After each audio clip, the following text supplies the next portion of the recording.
Welcome. Trauma is my jam, and by that I mean I help you understand what your body is doing. Let's make sense of it together. Just because you look calm doesn't mean that your nervous system is. And let me tell you, I have this mask that I present to people down pat. People are like, Pam, you are so calm. But if they really had any idea what was actually going on inside my body and my nervous system, they would call bullshit. So let me tell you things that I see all the time in the work that I do, as well as in my own personal life. People will say, I stayed calm. I handled that situation really well. I did not react.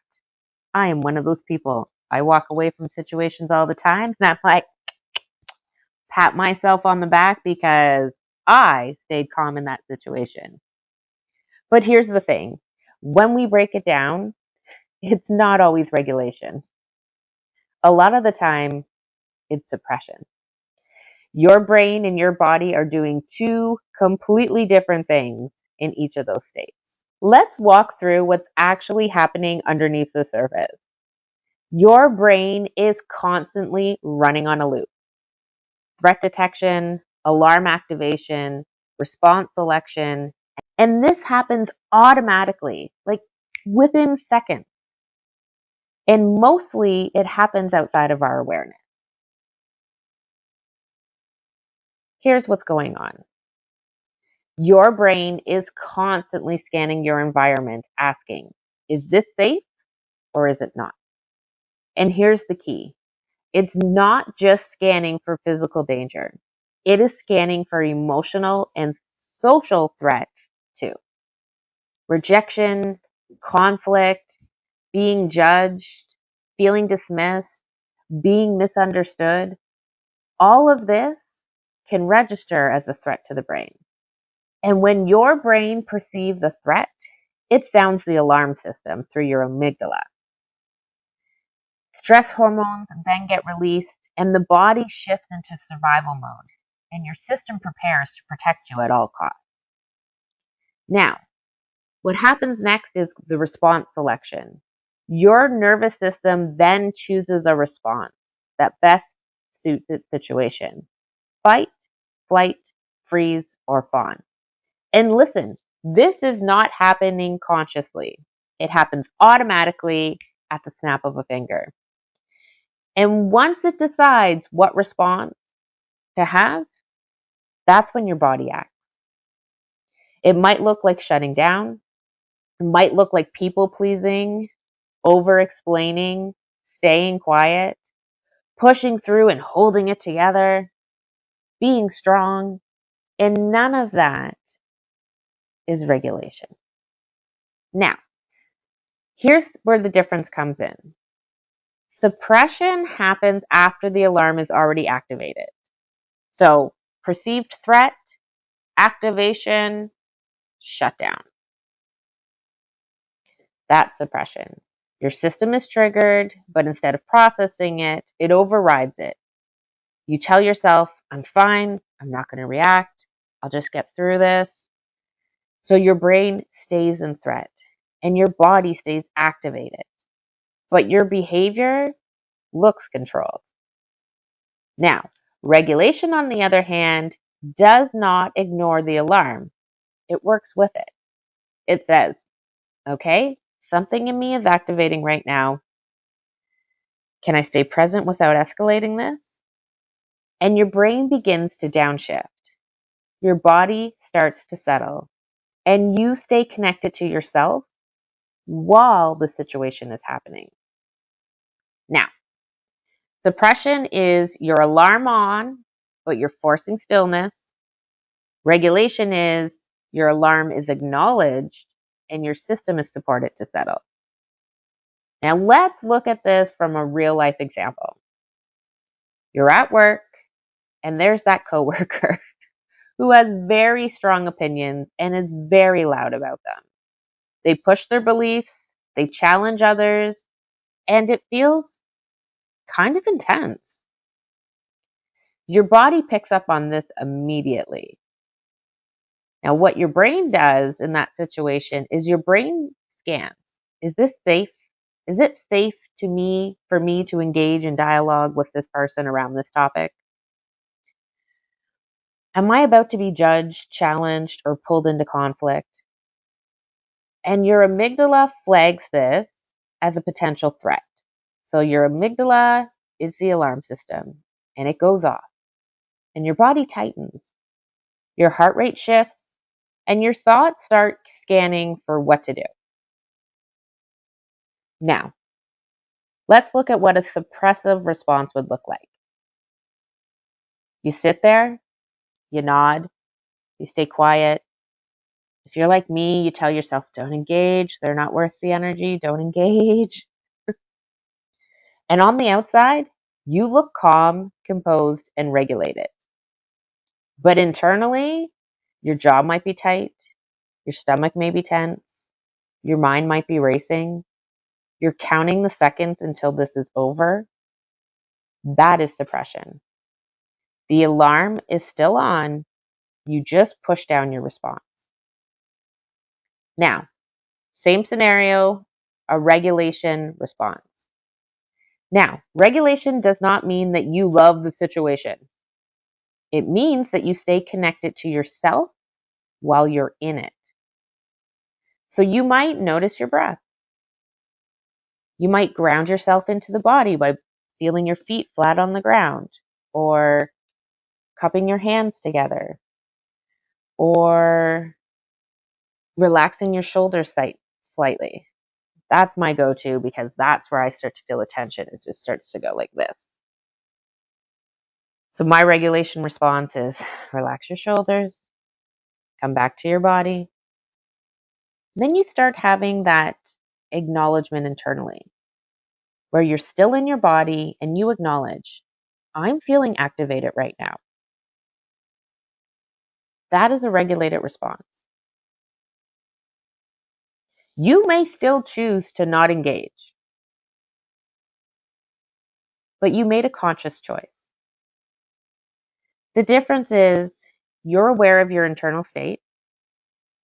You are supporting your body through it and not trying to get away from it. And you're not abandoning yourself to get through the moment. Let's look at a regulation tool that you can use to help you move out of that automatic response of suppression and into a regulated response.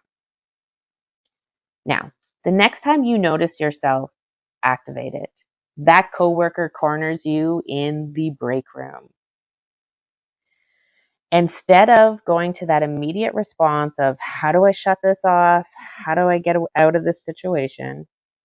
I want you to try asking yourself, what is my body doing and feeling right now? So bring your awareness back to your body. What is my body doing right now? And is there something I can do to give it a small moment of safety? So again, what you're doing is instead of shutting down or avoiding or trying to get away from the situation, you are going to acknowledge what is going on in your body in that moment and ask yourself, is there something I can do to make this moment feel a little safer?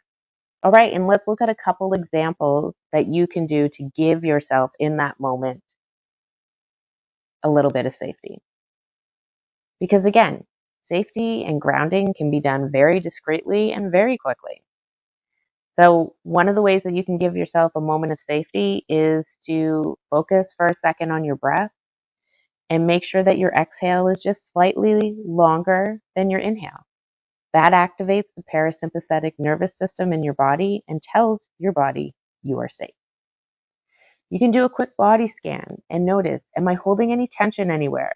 For me, it's my jaws and my shoulders. So those are the first places I scan, and I'll tell myself, oh, unclench your jaw, Pam. Or I'll visibly bring my shoulders down or give them a roll to kind of loosen up that tension. Even just 10 to 20 seconds of you consciously bringing some safety to your body in that moment you are starting to rewire your system for healing. Now, you're not doing anything wrong if you feel activated.